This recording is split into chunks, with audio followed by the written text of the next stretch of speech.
नमस्कार। आज के इस वीडियो लेक्चर में हम बात करेंगे क्यू बेसिक प्रोग्रामिंग के वाइल लूप के बारे में।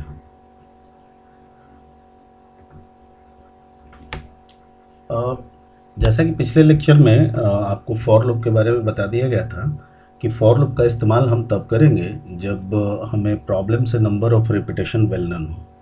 जैसे अगर आपको कोई कहता है कि 1 to 100 प्रिंट कीजिए, तो यहाँ हमें पहले से पता रहता है कि हमें लूप को कहाँ से स्टार्ट करना है और कहाँ पे एंड करना है।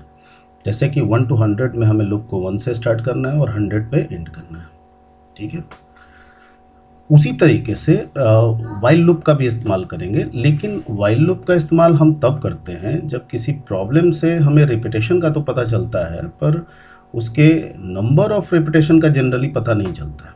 जैसे आपको कहा जाए कि मान लीजिए कि कोई आप नंबर दीजिए, ठीक है, मैं उस नंबर में से डिजिट काउंट करके बता दूंगा।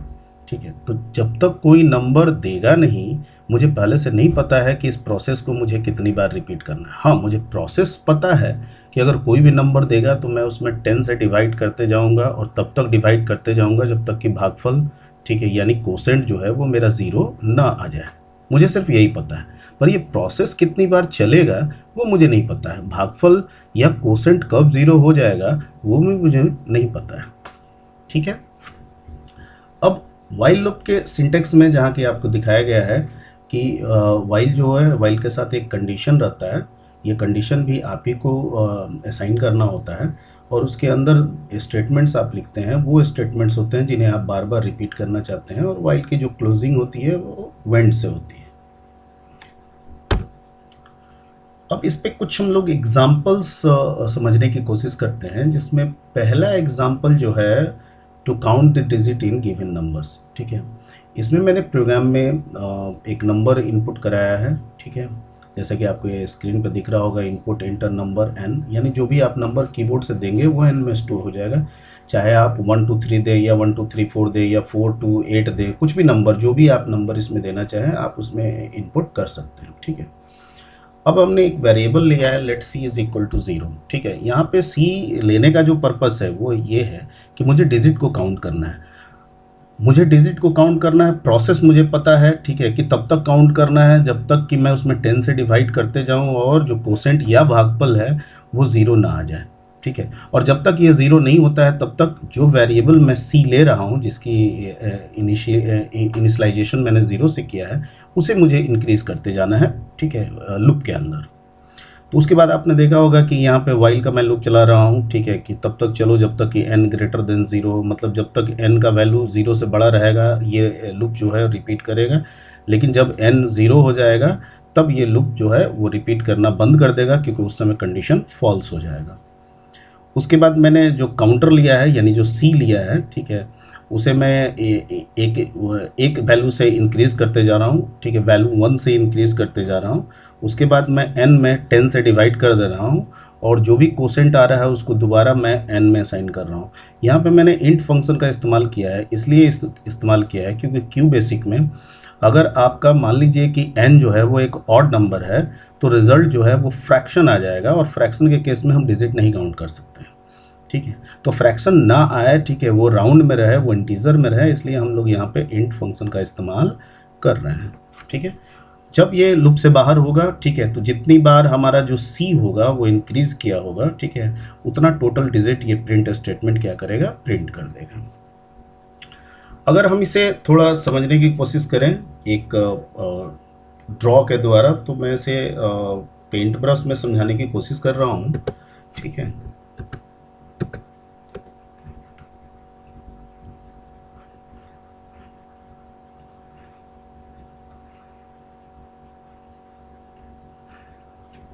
ठीक।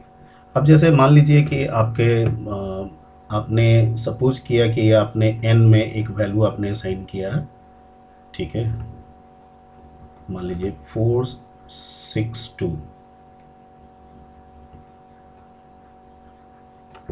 ठीक, आपने c का वैल्यू शुरू में आपने क्या रखा है, 0।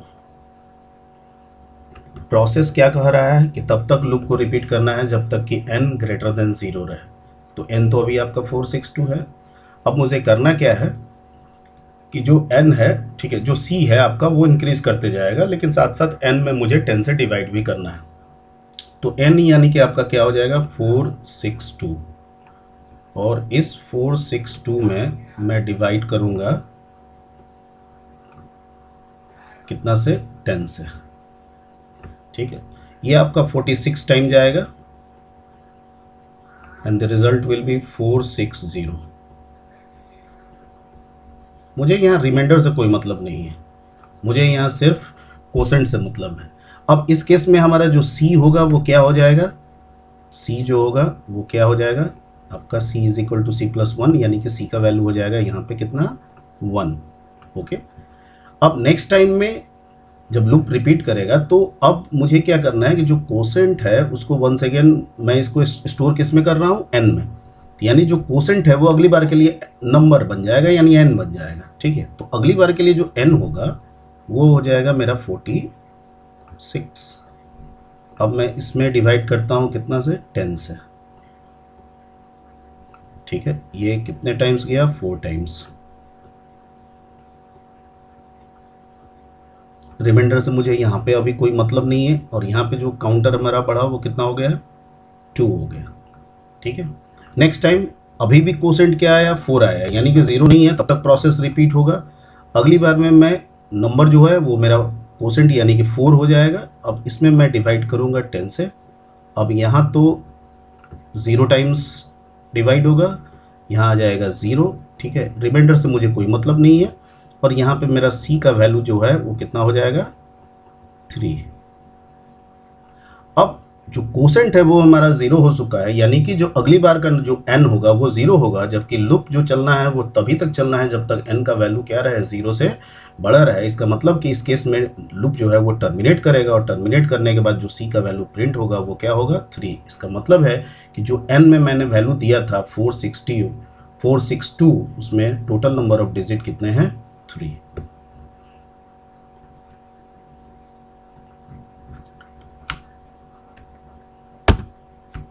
अगला क्वेश्चन उसी क्वेश्चंस पे बेस्ड है, और इसमें जो क्वेश्चन कह रहा है वो ये कह रहा है कि to sum the digit in a given number. कोई भी आप नंबर दें और उसमें जो डिजिट्स हैं, ठीक है, उनको सम करना है, ठीक है।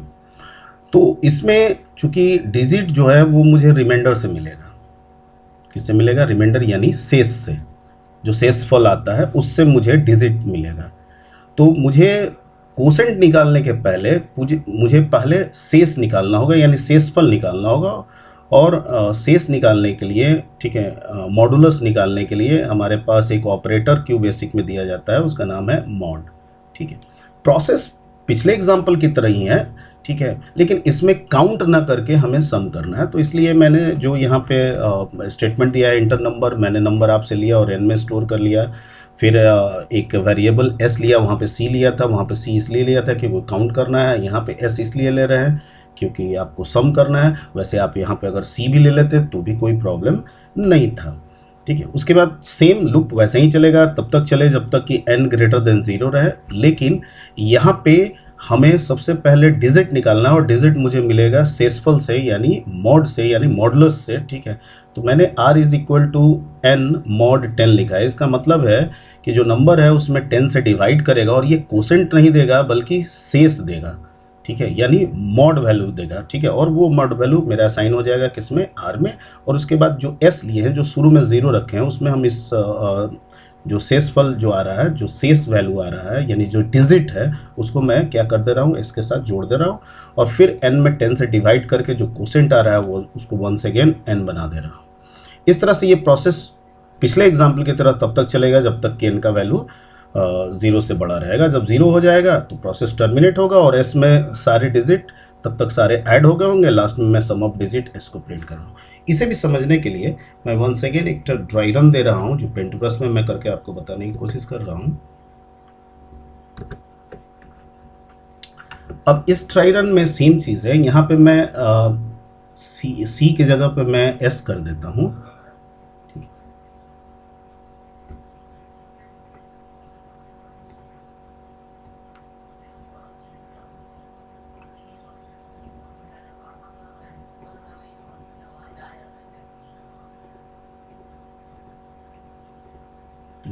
मैं ले ले रहा हूँ s, ठीक है।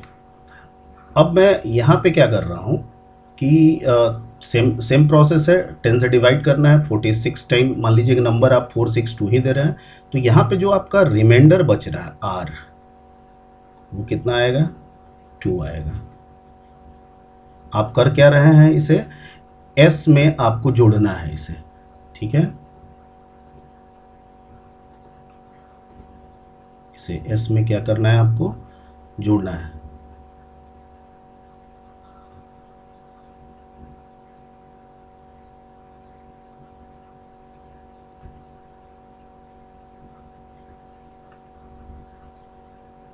ठीक, अब यहाँ पे जो आपका s होगा, वो s जो कि शुरू में 0 है, तो 0 के साथ आप अगर r को ऐड करेंगे, ठीक है, तो कितना हो जाएगा, 2 हो जाएगा। तो इसका वैल्यू कितना हो गया यहाँ पे, 2। ओके, नेक्स्ट टाइम जो आपका रिमाइंडर मिलेगा यानी शेष जो मिलेगा वो होगा कितना, 6। अब इस बार जब आप s के साथ इसको ऐड करेंगे तो इस ऑलरेडी 2 हो चुका है, तो 2 + 6 कितना है, इसका वैल्यू हो जाएगा 8, ठीक है। इस बार जब आप रिमाइंडर निकालेंगे तो इस बार आपका रिमाइंडर कितना आएगा, तो 4 - 0 यानी कि 4, ठीक है। इस बार जब आप s को ऐड करेंगे तो s ऑलरेडी पहले से 8 है, 8 + 4 यानी कितना हो जाएगा, 12, ठीक है। अब चूंकि इस बार आपका जो कोसेंट है वो 0 हो गया है, इसलिए प्रोसेस आगे रिपीट नहीं करेगा और फाइनली s का वैल्यू सम ऑफ डिजिट के रूप में प्रिंट हो जाएगा, ठीक है, जो कि 12 होगा। और 462 इन सारे डिजिट्स को अगर हम ऐड करते हैं तो रिजल्ट क्या मिलेगा, 12 मिलेगा। अगला जो एग्जांपल है वो रिवर्स द डिजिट है, यानी जो भी हम डिजिट दें ये उसे रिवर्स कर दें। जैसे फॉर एग्जांपल 462 दे रहे हैं तो दैट विल बी 264। ओके, तो प्रोसेस जो प्रीवियस वाला जो एग्जांपल दिए थे जिसमें सम ऑफ डिजिट था, प्रोसेस वही रहेगा, सिर्फ एक फॉर्मूला इसमें ऐड हो जाएगा कि डिजिट हम जो निकाल रहे हैं उसको ऐड करने के बजाय मैं पहले उसमें 10 जो s ले रहा हूँ जिसमें मैं ऐड कर रहा हूँ उसको 10 से मल्टीप्लाई करके और तब डिजिट को मैं ऐड करूँगा, जैसा कि आपके इस एग्जांपल्स में दिख रहा है कि s = s × 10 + r लिखा हुआ है, ठीक है। यानी कि आप r में तो डिजिट निकाल रहे हैं, ठीक है, तो जो रिमाइंडर आपका r में स्टोर हो रहा है, ठीक है, इसको s के साथ आप 10 के साथ मल्टीप्लाई, s को 10 के साथ मल्टीप्लाई करके और जो रिमाइंडर वैल्यू आ रहा है उसे आपको क्या करते जाना है, ऐड करते जाना है। इस प्रोसेस से जो आपका रिजल्ट प्राप्त होगा वो रिवर्स ऑफ द डिजिट होगा, ठीक है। अब इसे समझने के लिए भी हम वंस अगेन ड्राई रन करते हैं, और ड्राई रन करने के लिए हम वंस अगेन आपके पास फिर से पेंट ब्रश में हम लोग वापस जाते हैं। अब यहाँ पे क्या हो रहा है कि s शुरू में 0 है, आपका रिमाइंडर कितना आएगा, 2, तो s = s × 10 + 2, तो s तो शुरू में 0 है, तो 0 × 10 0 + 2, तो s कितना रह गया, 2। इस प्रोसेस में आपका रिमाइंडर जो आया वो 6, ठीक है, तो s तो ऑलरेडी पहले से 2 है, तो 10 × 2 कितना हो गया, 20 + 6 कितना हो जाएगा, 26।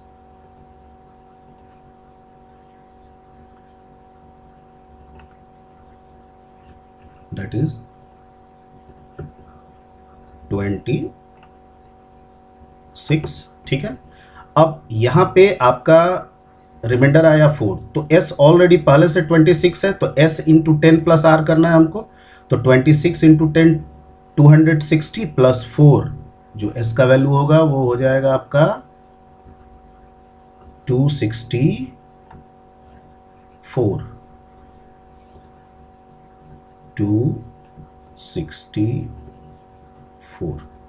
आपने वैल्यू क्या दिया था, ऐसा इनपुट किया था 462, रिवर्स क्या आया 264। Thank you.